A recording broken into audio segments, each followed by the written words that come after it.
Modern Dude Chat is presented by Beard Supply. Go check out their all-natural beard care products at beardsupply.com. Hey guys, welcome to the Modern Dude Chat podcast. We're your hosts, Cody and Chuck. Stick around. We've got a very intentional and yet heavy episode. Stay tuned. On this episode of Modern Dude Chat, I had something happen in my personal life that had me thinking about relationship with my daughters, and then we're also going to reflect on Kobe and how that all came about and ties into what we already discussed last week, which our audio got screwed up. So we're re-recording, and because it was such important discussion for us, and then with the tragedy with Kobe, and just ties in well together. So this one's not going to be as upbeat and fun as we usually are, but stick around. We do got some good stuff coming your way. So with that being said, let's do it.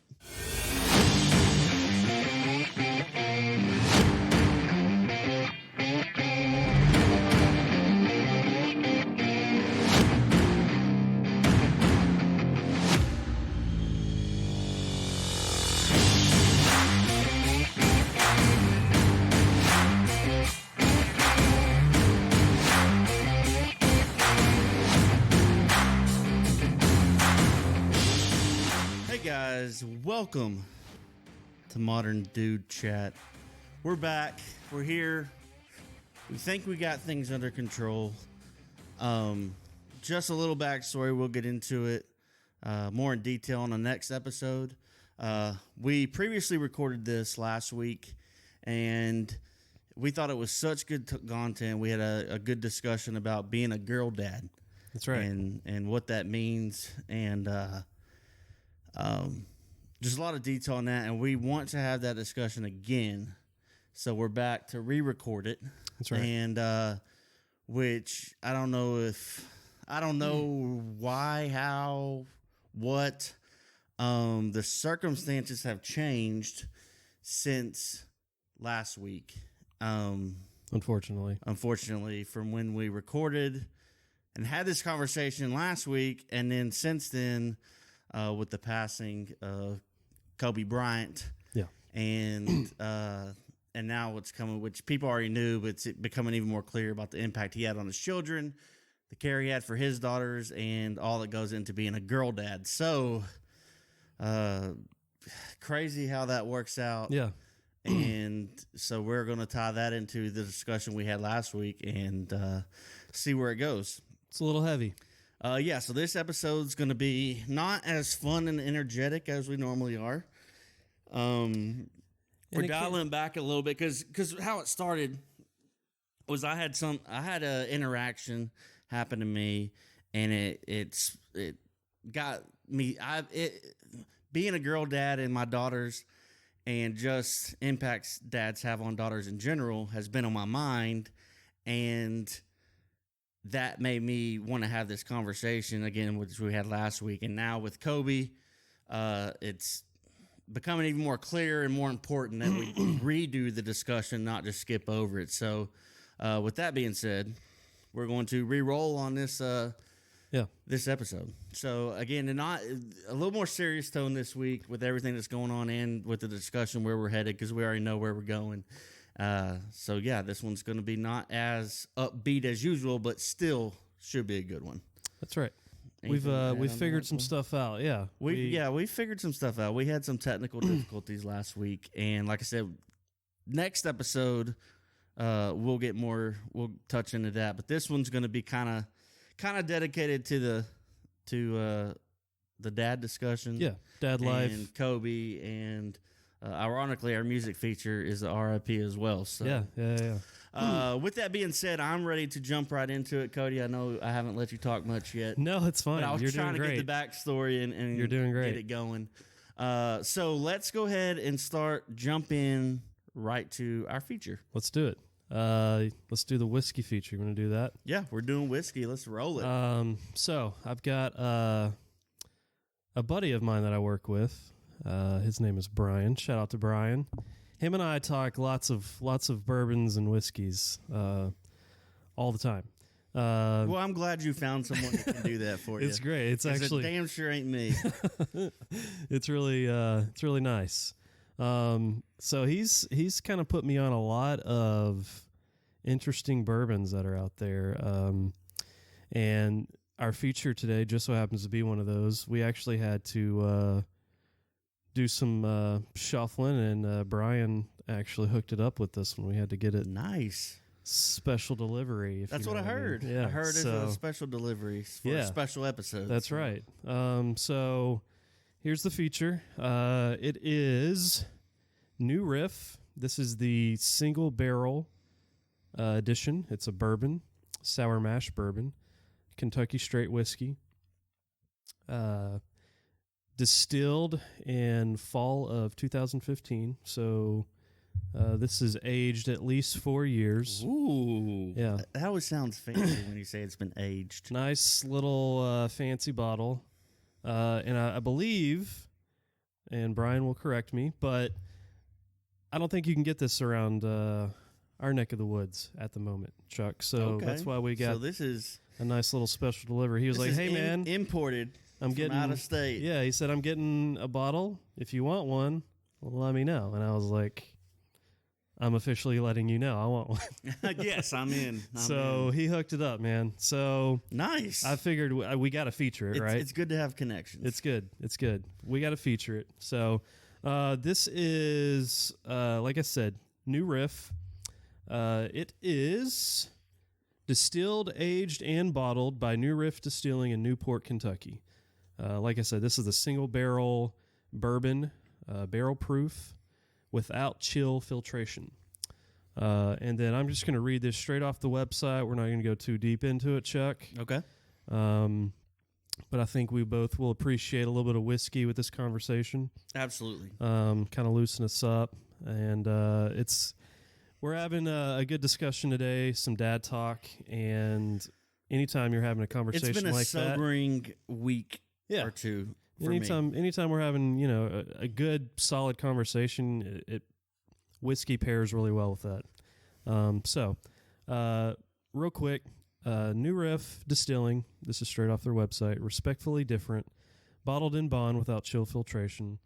We are independent spirits, family owned, Kentucky bred, a new riff on an old tradition. We answer to nothing but our relentless commitment to whiskey. No shareholders, no shortcuts, just freedom. Freedom to innovate and collaborate, riff on the old, and redefine the new. Love it. Nice. You ready, Chuck? I am ready. Let's do this. Let you pop that top and pour us up. Ooh, I think we might have caught that audio on that one.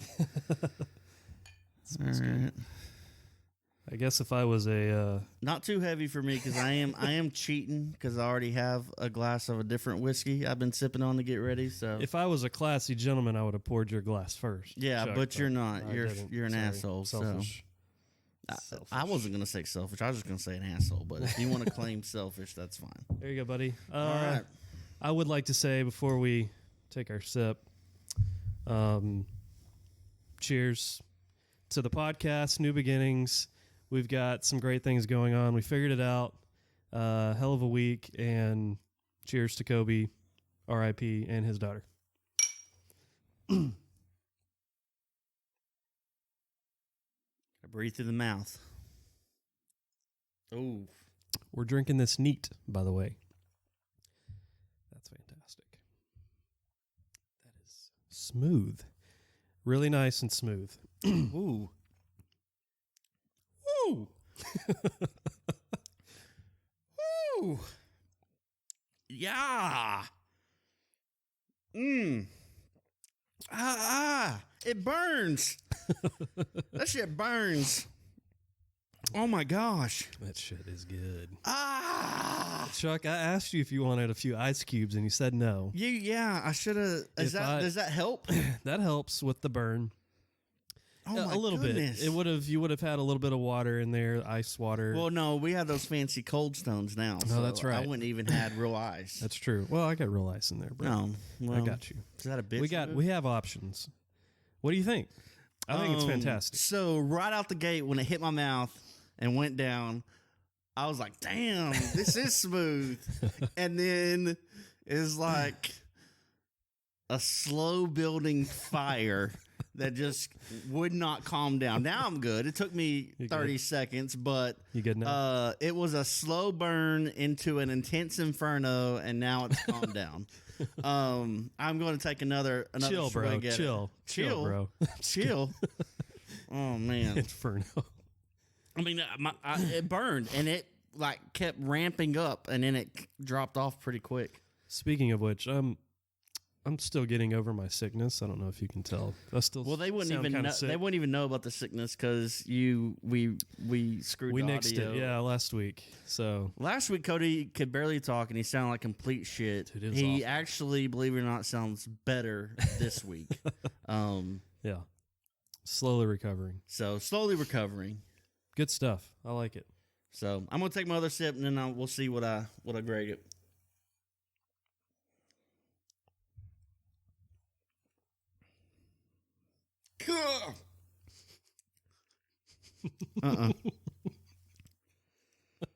Nope. Do you have a chaser? You got that natter day over there. Come on, man. I was trying to be a man about this. Okay? It's okay, Chuck. What? Tell me what you think, because this is not for me. No, this is too much for me. Okay, so this is 112 proof, just so you know. 56 alcohol by volume. So yeah, 112 proof will kick you in the mouth. Because I'll be honest, that's it sucks in a sense that when I first taste it, first drink it, I'm like, damn, this is good. Mm-hmm. And then everything that follows is not for me. So just first taste and swallow, I would probably give it like a 7.5 or an 8. Okay, that's reasonable. But the fact that it sits my mouth and throat on fire afterwards and like is a little too intense for my taste, I have to bump it down. I'm gonna say, man, like for real, like it drops hard, man, like, to like a 4 or 5 no for me. Way. I said the gauge for me is, would I drink it? Drinkability myself. Drinkability. Would I drink it? And if like for a whiskey, if I would drink a glass of it, and I would not sign up for another glass of this because I personally can't take it. But I said the taste, like the first initial taste and drink, man, dude, real good. But it's everything that follows. It's the burn. It's too much for me. I got you. I would be out on it. So, but the more I would venture to guess that if you're into this sort of thing, you'd be all on it. So that's why I'm asking for your opinion. I think it's a solid 8.5. Ooh. Straight up. That's good. Yeah. That's good feedback, Chuck. I mean, I'm just being honest. To each his own. Yeah. I'm sure it's great. It's good stuff, though. Like I said, initial taste was fine. Yeah. So yeah. Good flavor. Yeah. Good flavor profile. So, all right. We'll move on. Shout out to New Riff. That was good. Delicious. Single barrel bourbon out of Newport, Kentucky. If you guys can get your hands on it, check it out. It's pretty damn good. So, also in the last couple of weeks since we were last able to record good audio, a lot of new music dropped and a lot of good music dropped. And we just thought it'd be fitting for this episode to just feature one. Actually, I think we're featuring 2 artists, but Eminem dropped a new album, but we're going to save it for the next episode.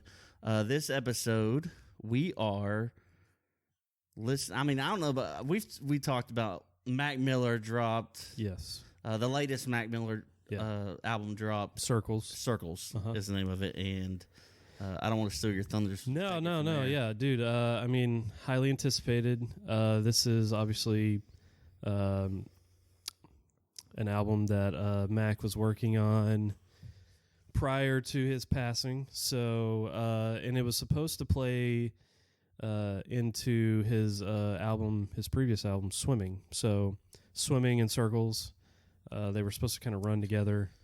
And this album is a little bit more toned down. It's not as much. There's not a whole lot of.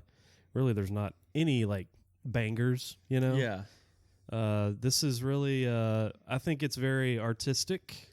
And Mac Miller is very artistic. That's what a lot of people... It's real chill. Yeah. Like I told you this when I was... So I've been pretty much listening to Eminem and Mac Miller since they both released. But, like, I find myself... Like, when I'm at work and, like, in the car and stuff, I'm checking out other stuff. But I have found myself, like, the last week or so, when I'm, like, at night, like, winding down, like, getting in bed. Like, I will lay in bed, put on the headphones, and listen to this album. Yeah, Circles. Before I go to sleep. Yeah. And, dude, I really enjoy it. Like, I just run the whole thing. I just run the whole album. Yeah, dude, all the way through. There's there's a few I really like, but there's none like I skip. Right. My favorite is Circles is good. Woods is my favorite off the album. But like you said, Chuck, the album from start to finish is great. It's very chill, mellow. Because I think my favorite, I like Circles is really good. I think I'm trying to remember, make sure I get it. I think Complicated is one that I like. Yes. And Complicated's great. I want to say Surf is another one. Yeah, Surf is good. But I can't remember the names of the because it's some of the names make sense for the song, and some like Surf. Hand Me Downs is a good one. Yeah. I like Hand Me Downs. It's all good. Yeah, but I mean, it's very chill, and I really enjoy it, and I definitely like it's my chill music like late at night, when I'm getting in bed and stuff. So. Yeah, it was it was sad when it came out because everybody's just reminiscing about Mac Miller, but and some of the lyrics, knowing what happened after, are a little chilling. Yeah, I don't have any specific example. I think Circles Circles is one of the songs where you listen to, you're like, well, dang. I was so I follow Mac on Instagram, and one of the last videos that he ever posted on his Instagram story, in the background you heard some music playing, and that was actually Woods, the music to Woods. Yeah. And I just realized that the other day because I remember when he did pass, I was going and checking out his Instagram, and he still had, how your Instagram story runs for 24 hours? Mm-hmm. Well, that Instagram story video was still running after hearing about his passing. And that music in the background, it just showed him shooting. He was videoing like a record player or something, and the music in the background happened to be the music that you hear on Woods. So, it's just kind of like you said, it's sad, and you hate to see that happen. It's tragic, and I don't know about you, but it also makes me like, this is one of the albums where I listen to the lyrics, listen to the music, and it makes me think. Yes, and I love music like that. Yeah. Now it's not. There's a time and place for it. Yeah, but when that time and place is there, and you get the right album, I love music that makes me think. Yeah, man. It's. And so I would definitely, I think we both would definitely recommend you checking out the. And correct me if I'm wrong. Is this style normally what he does? No. Or has he kind of gradually morphed and evolved into this style? Like that's he did. He did morph and evolve into the. He became like a true musical artist. I mean, he knows how to play piano, drums. He knows how to play every instrument. I know exactly who he is. I know what he looks like, and I've listened to a couple of songs before this album, but I wouldn't say I was a Mac Miller fan. Yeah, like I know who he is. I will listen to his music, but I wasn't like up to date or in tune with what he was up to. I thought he was a rapper, and this is not a rap album. Totally, yeah. He's a rapper, but what's funny is I'm a huge fan of like Wiz Khalifa back in the day when he maximized his YouTube and social media when all that was kicking off. Wiz was like really tapping into that, and Mac Miller actually went to the same high school as Wiz, grew up in the same neighborhood as Wiz, and he kind of just came up behind Wiz, and so I've been a fan like because you would see Mac in like Wiz's YouTube videos way back.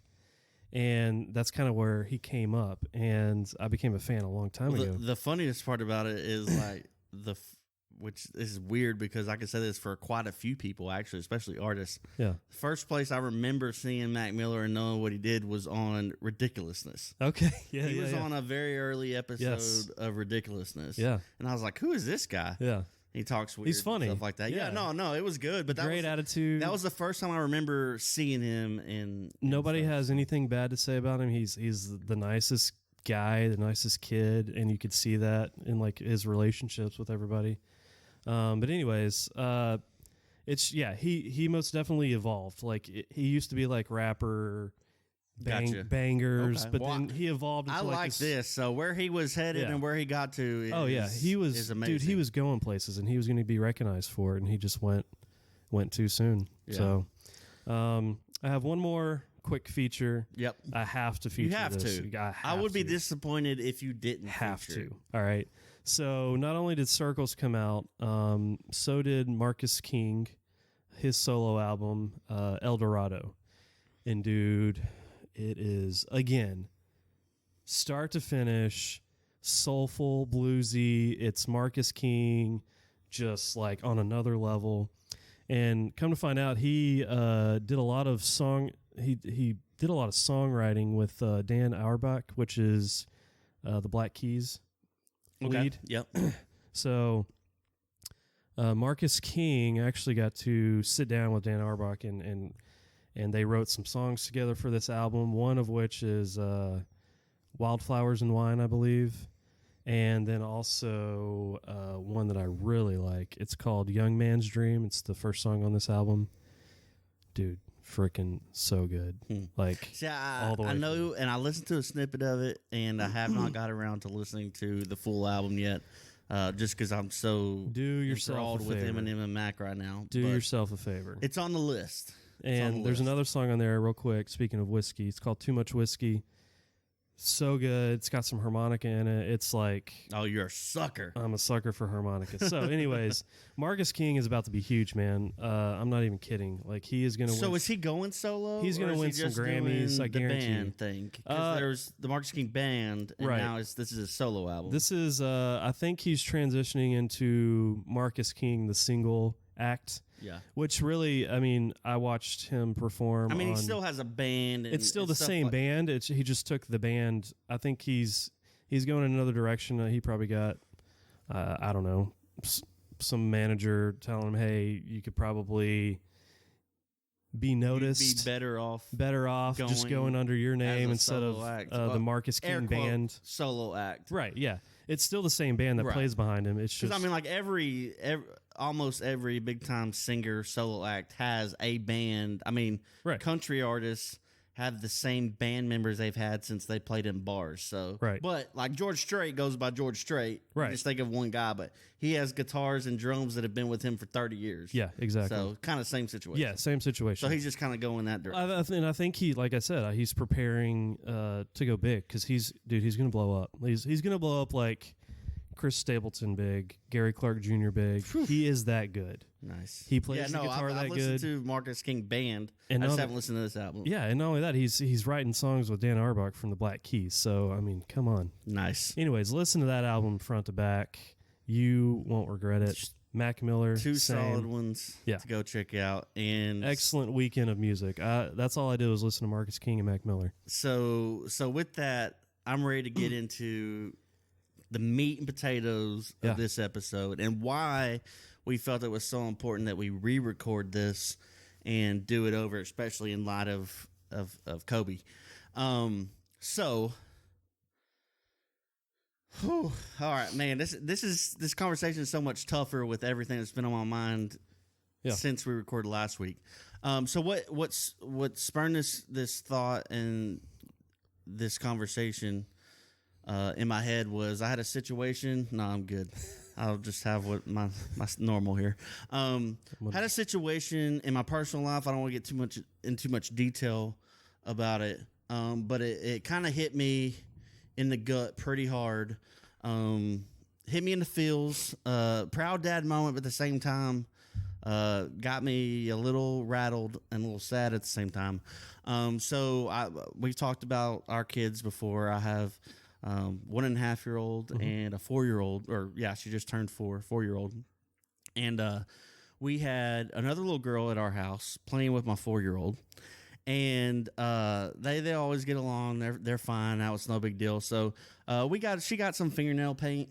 It's just water based. It's almost like glue when you just put glue on your fingers as a kid and peel it off. Yeah, that's kind of what it is. But it's colored and got glitter in it. You know, she thinks she's painting her nails. Yeah. So we let her paint nails and stuff like that. And so a little girl was at our house, and London wanted to paint her nails, and she agreed.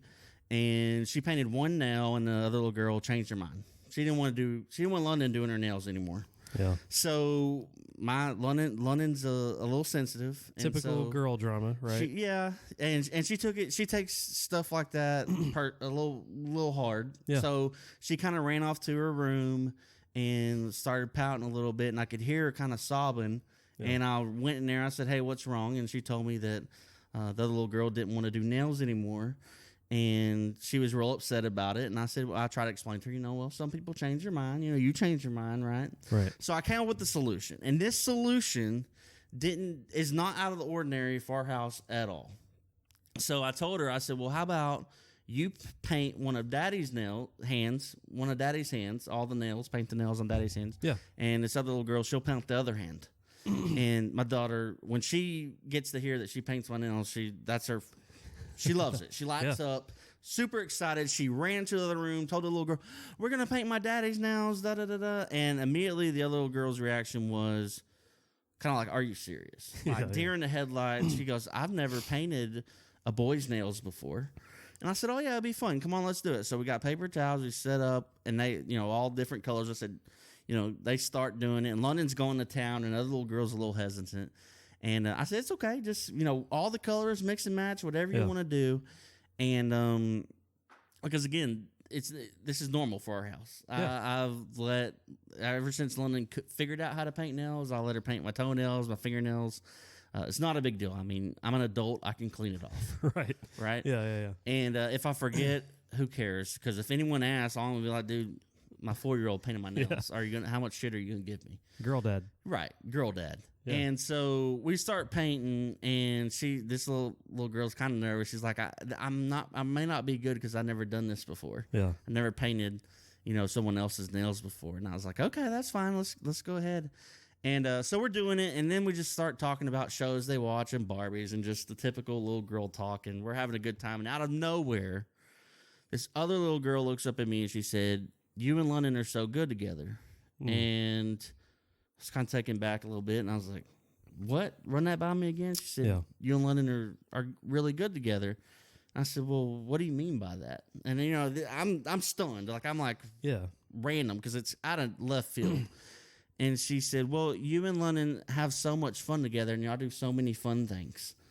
And then I was like, at that moment, I was like, that's awesome that that's recognized by another individual from the outside looking and in. At the same time, I was heartbroken because it was coming from a girl that's my daughter's age, and you could instantly tell that this is a scenario and situation she's never been a part of. Yeah, it's rooted somewhere else. It came, came from it came from this somewhere. Little girl, mom and dad, all that good stuff. Yeah, it's just they don't participate.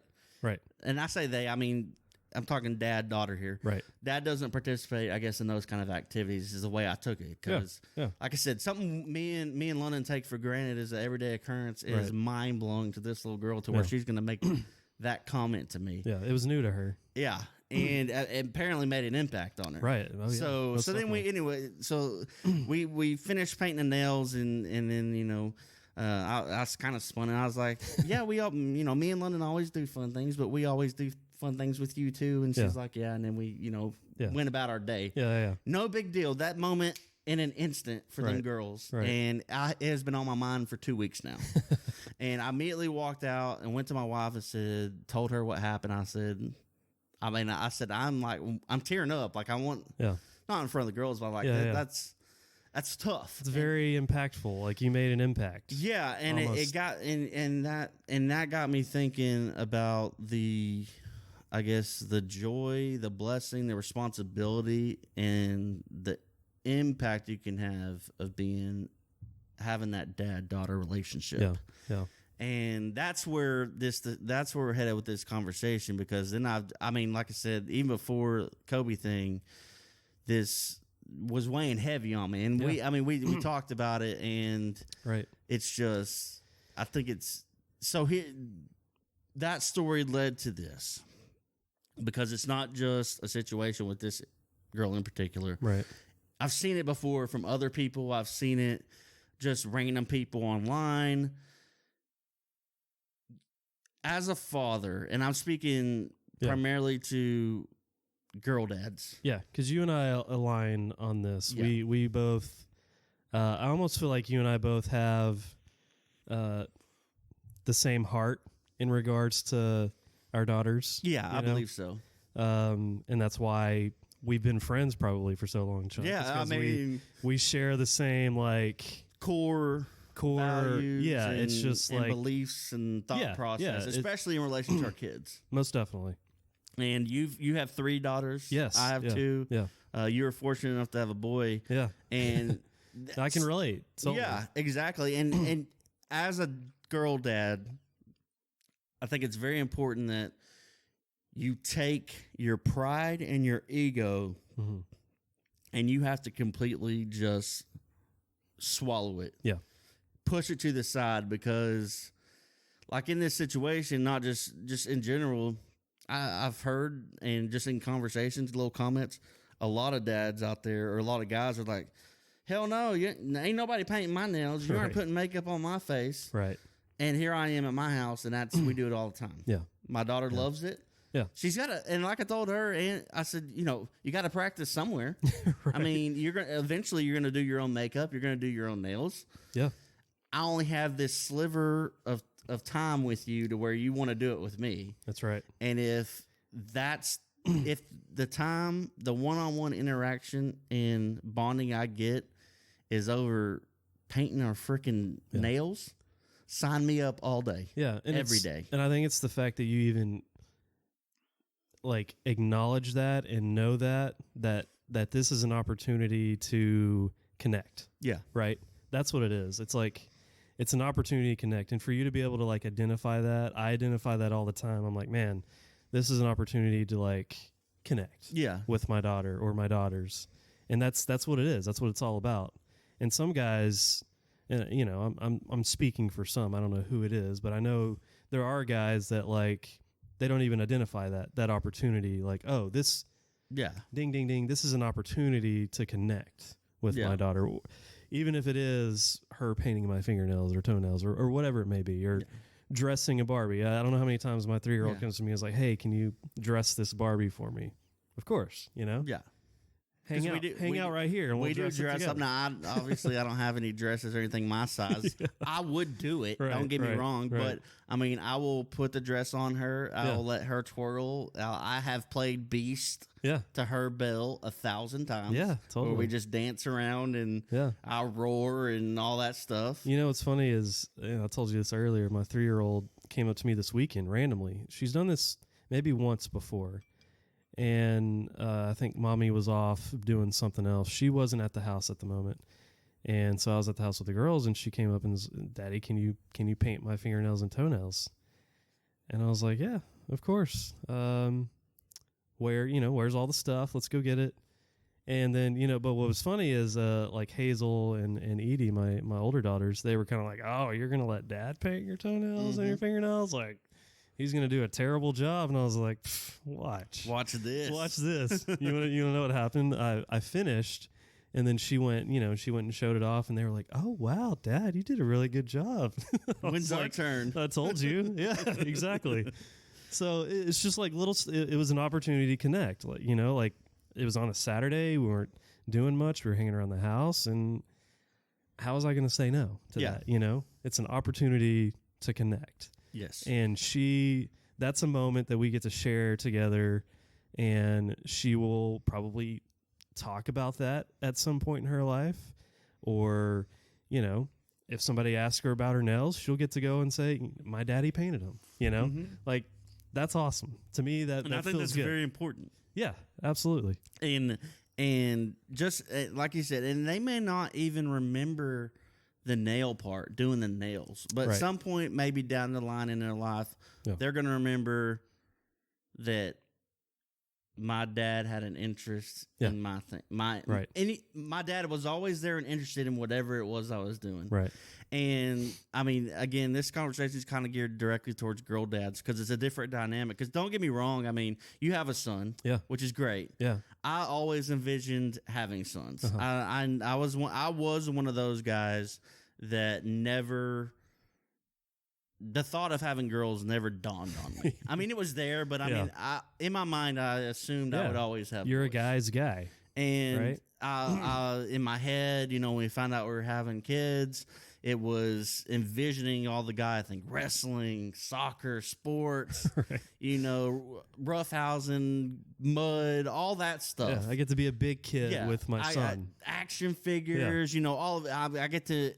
I'm a big child. I'm a man child. So like go back and relive that stuff with my son, right? Yeah. And daughter's first round, daughter's second round, and we are done. Yeah. So now I'm faced with, and I'm not, I say faced. Yeah. I'm blessed to have girl dad. Absolutely. I'd be a girl dad. And at this point, I wouldn't change it for the world. Right. Like I love them to death, and it was, better than I could have expected. Yeah. But there are things that I know I'm not. They may be interested in them. Who knows? But there's things, those dad moments, those dad thoughts you have that I'm not going to get to participate in. Yeah. So it's okay. I still want to be heavily involved in my child's life. Right. And I want them to know that I'm there and always be there. Right. Yeah. And sometimes to do that, it's required of you to put your own self-interest aside. Right. Yeah. Because again, I wouldn't be painting my nails and putting on chapstick. I do air quotes, lipstick, which is chapstick and makeup. And I don't know every name of all the My Little Ponies because I like watching My Little Ponies. Right. It's because I want to know what she's into. I want to be up to date in her interests. So when she's talking, because I don't know about your kids, and that's all you get. When she's in there playing, she knows them by name. She interacts with them by name. She'll tell us about so-and-so did this on the show, or her little go and find so-and-so, her little toy she lost. I don't want to be lost. I want to know what she's talking about. Yeah. And so I can play with her. So when she's very good at playing by herself, but if she wants to play with somebody, she'll come to me and be like, "Hey, Daddy, come play ponies with me." Right. I know the names. I'm linked in. I'm ready to go. Right. And I know how everything works.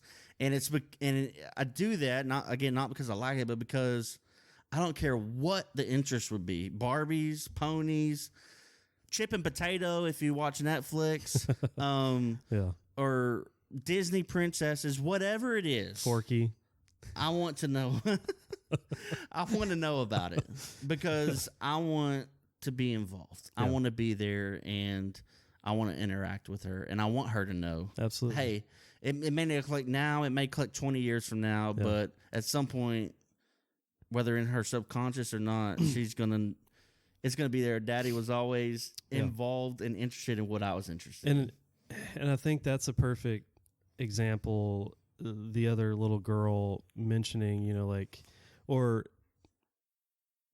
stating the fact that you guys have a lot of fun together. Like she saw that from like the outside looking in. You're right. And it's moments like that, like especially when they get older, I hope that like my kids experience something like that. I hope that one of their friends, as they get older, like, man, you and your dad really have a good relationship. And more than like, how kids get when they get older, they become little shitheads and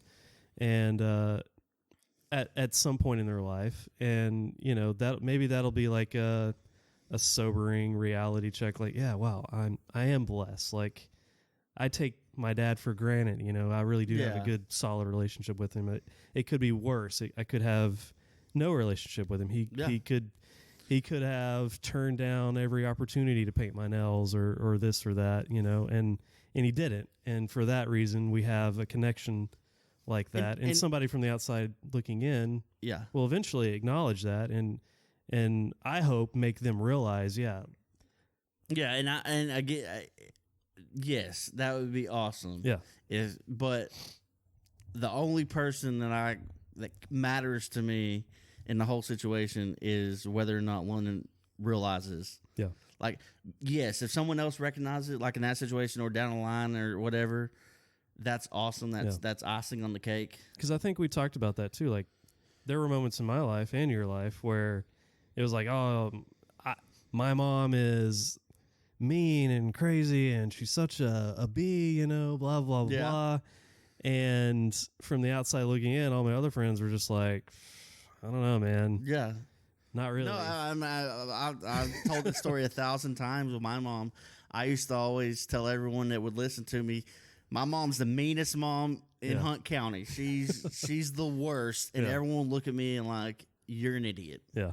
You're just a hard-headed dummy. Yeah. And, you realize that the older you get and you reflect back, especially when you have your own kids, you're like, dang, I was lucky. I hit a point in my life for sure when I was like, man, that's what was up. Yeah. You know? Yeah. And that's kind of that. And that's, I mean, I think it's easier for moms to make that relation with sons and with daughters. But I think because of the macho ego pride deal, it's a little more difficult, I think, for some dads to make that connection or that effort with their daughters. Especially with their daughters, yeah. And don't get me wrong, this other little girl, I would say she has a really good relationship with her dad. Yeah. But this is like, I'm talking deep, next level. Like, if I do nothing else in life, if when I'm gone from this world, if my daughter or my wife or someone outside looks in and they say, that's a shame, he had such a special connection to his kids. Yeah. Not just, oh, he was a good dad. Right. Or, he was always, that was special. Yeah.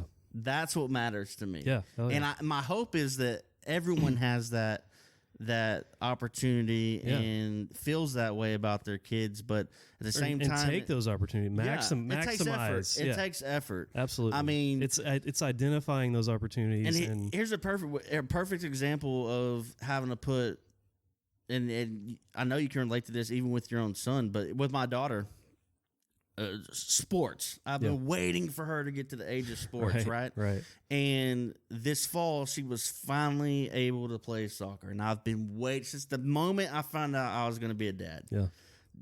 Boy or girl, I've been waiting for the moment to play soccer with her, to have the practice, to be the coach, to do the games. Yeah. Finally made it there, and we've been playing in the backyard. She's been, in my mind, she was ready. She thought she was ready. I saw the videos. And then, I mean, we have fun, and she still loves doing that. Yeah. But we start practice, and we get in real life games, and she hated it. Yeah. It was fits. It was like pulling teeth. And towards the end of the season, I had to make a deal with her because she wanted to quit. Yeah. And I was like, and it's not fun at that point, right? Yeah. Deep down, I'm like, me personally, wanting to be able to teach her soccer and do that because I enjoy it and I wanted her to enjoy it and I wanted to have that. She wasn't there. So at this point, I have two options. I can either get mad and force her to do it, or I can take the route which I took, which I don't believe in quitting. Yeah. So, but at the same time, she's still young enough where I didn't want to make her hate it. Right. Yeah. So we made a deal. I said, well, you have to go to every game. If you don't want to play, that's fine, but you have to sit on the bench. You have to suit up. You have to go. Right. Daddy still has to coach all these other kids. Right. You have to be there. Right. I didn't make her do practices. I did let her opt out of that because it got to the point where she would cry and scream, and I was like, it's not worth it. And my buddy helped me coach. Yeah. And he was like, dude, no, I'll be all over her ass. And I was like, but why? Yeah. I said, I want to take another shot at it. Maybe not this spring soccer, but like next fall, maybe when she's a little older, a little more mature. Yeah. Take another shot at soccer.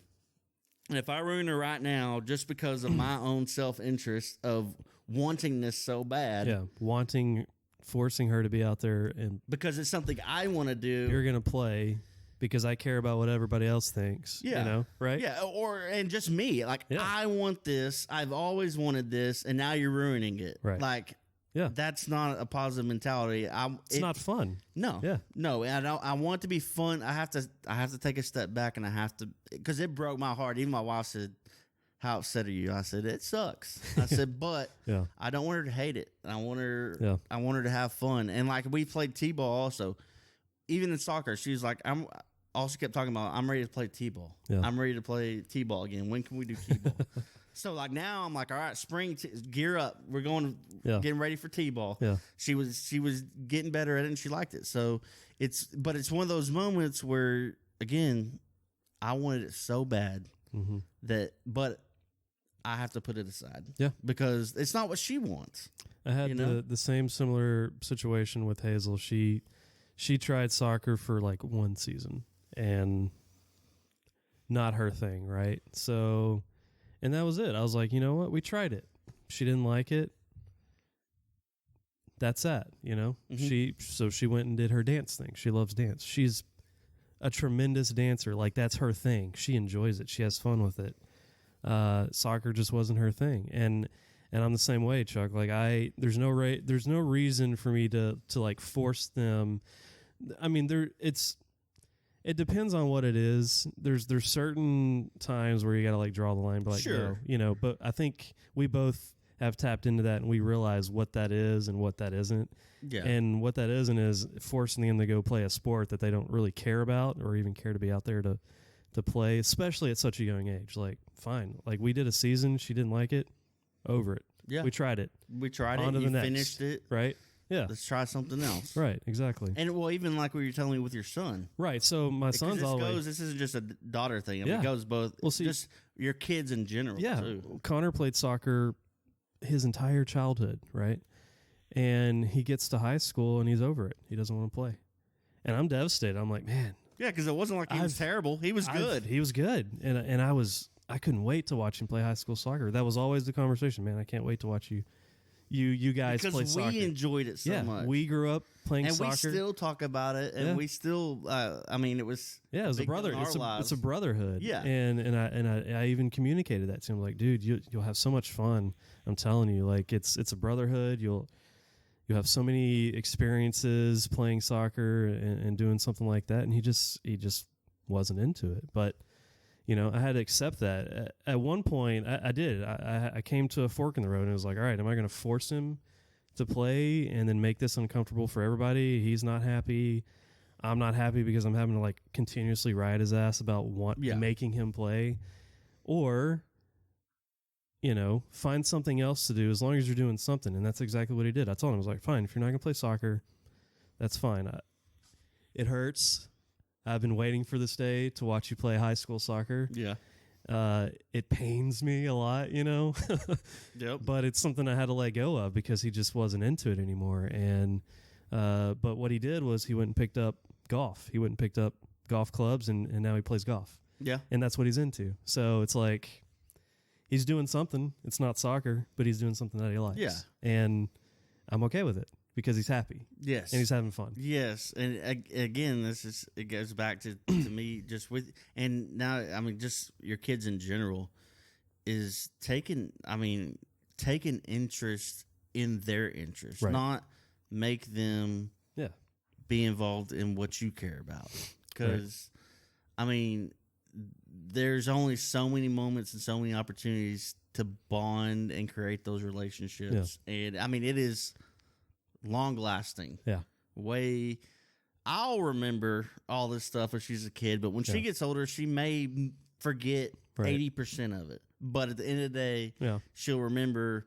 I don't remember what I was doing, but I remember my dad was there. Yeah. Or I could always go. My dad would always play with me. I wanted to play. I have a perfect.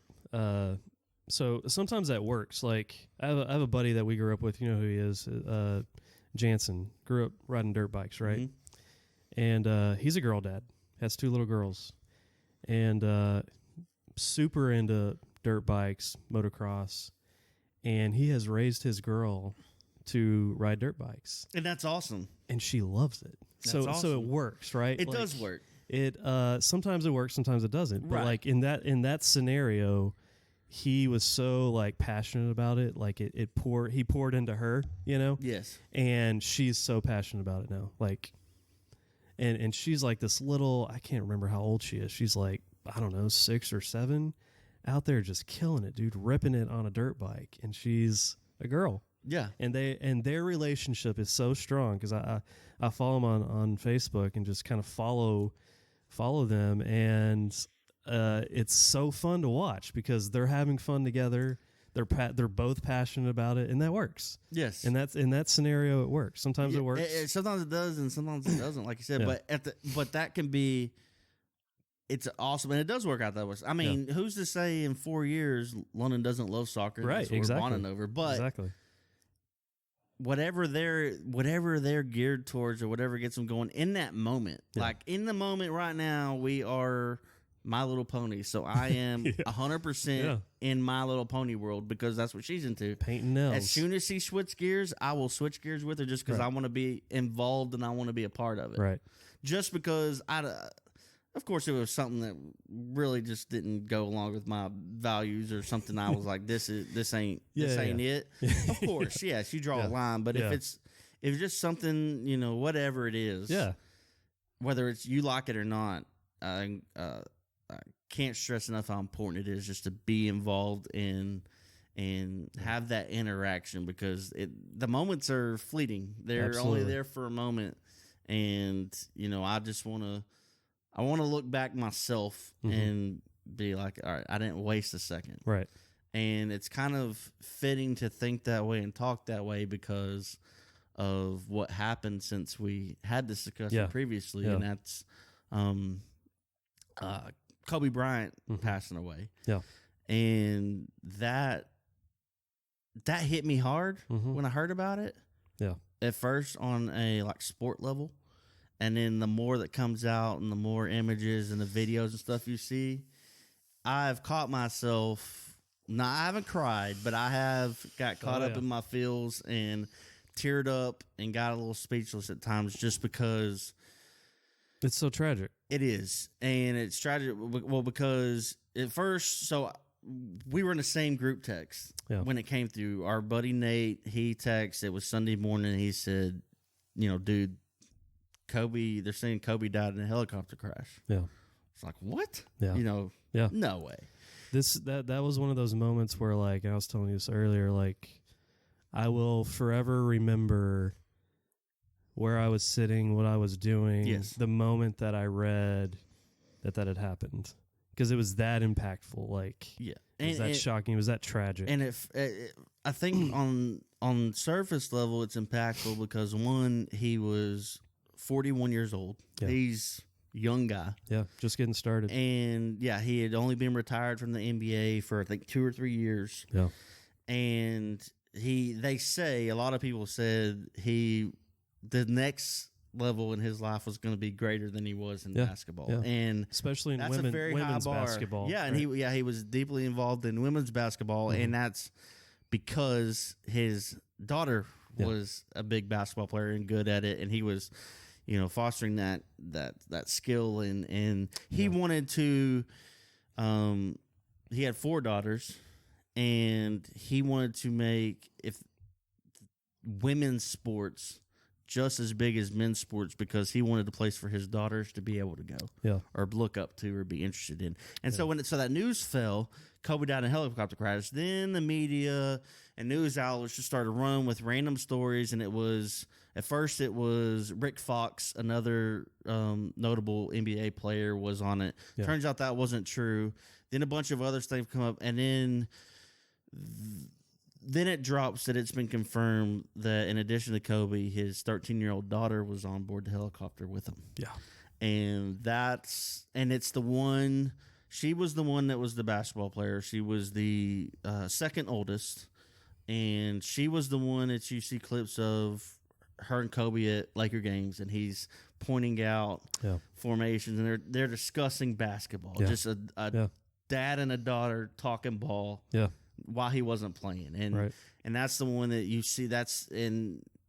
He coached her team, and then all the news drops out, which Kobe was bad enough, and then the daughter, and then you find out that they were on a helicopter going to his daughter's game. Yep. They were headed to a basketball tournament for his daughter's team, and then you hear that everyone else on board were teammates of hers and their parents. Their families. So, dads, mothers, and daughters went down. It's heavy. And it's it makes you think. And when you hear about Kobe's relationship with his kids and how he impacted other people, because he was an assassin on the court. Yeah. He was he was a demon on the court, and turns out he was an angel in real life. Yeah. That's how, when I think a lot of people hated Kobe when he was a player. Mm-hmm. And because he was so competitive and ruthless. Yeah.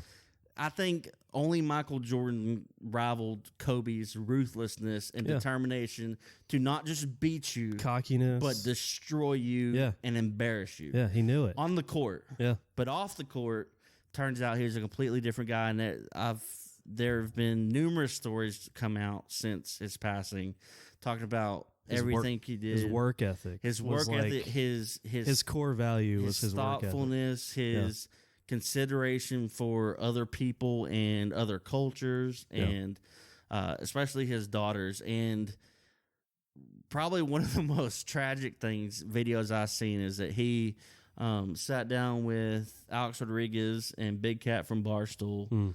They had a podcast, and they interviewed different people in the business world, and they interviewed Kobe. And they got on the subject of him taking helicopters, because he started adopting. Have you seen this clip? I have not. Okay, you need to check it out and have the tissue. So, so they got on the discussion of why so basically he started using a helicopter as his main mode of transportation around Los Angeles. Like and a car. And he basically said, well, when I first got here, he went to the NBA, the LA, when he was a teenager. He spent 20 years in a Laker uniform. One of only two players to spend 20 years with one team, other being Dirk. Yeah. And so he has a special bond with LA, and I think that's part of why it hits so hard, because he was, I think, our Michael Jordan. Yeah. We're old enough where we remember Michael playing. Yeah. But we were kids. We were kids. Right. And Kobe came around about the time we were turning into teenagers, and he's been around since all through our late childhood, early adulthood.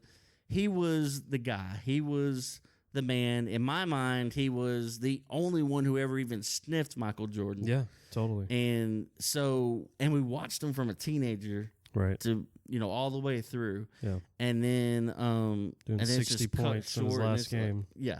He's just gone. Yeah. And and especially with NBA players, like a lot of those guys, the NBA's as a whole, the organization, the association is young enough that like the old legends are still around. Right.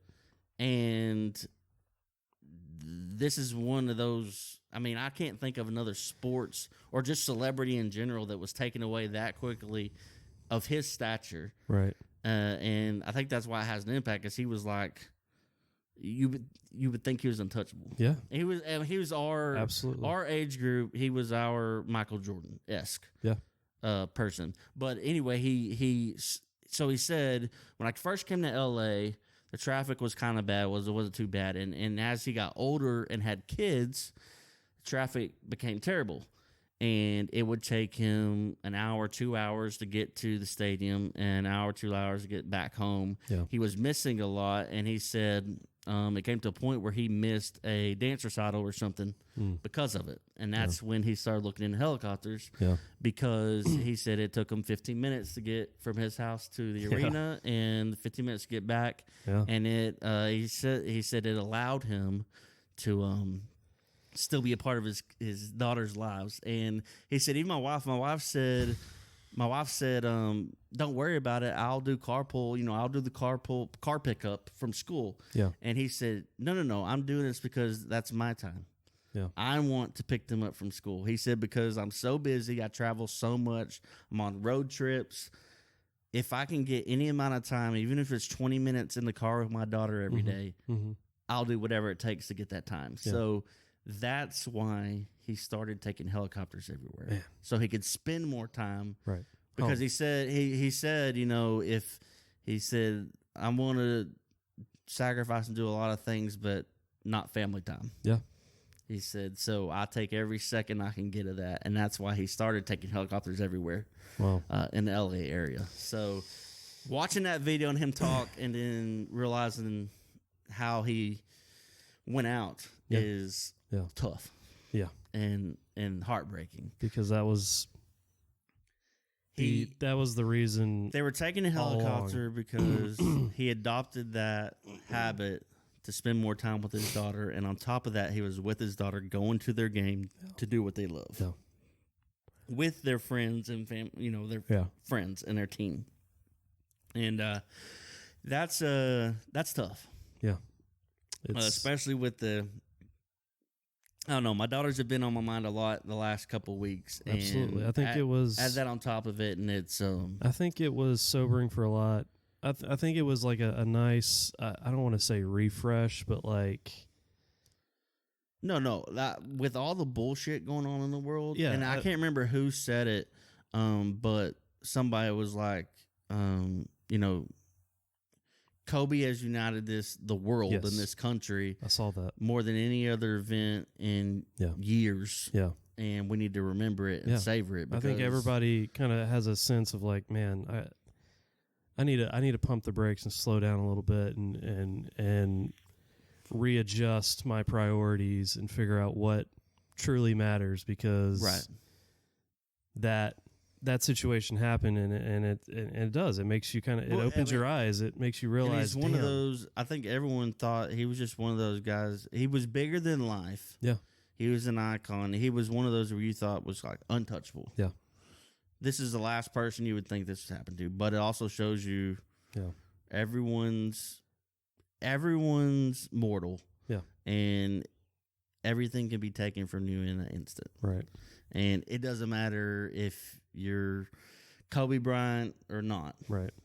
And you need to just savor, which it sounds like he did based on all. Yeah. He savored every moment, every second with his kids, with his family, and just enjoyed life outside of basketball. Yeah, somebody made the comment, he's the happiest he's ever been, you know?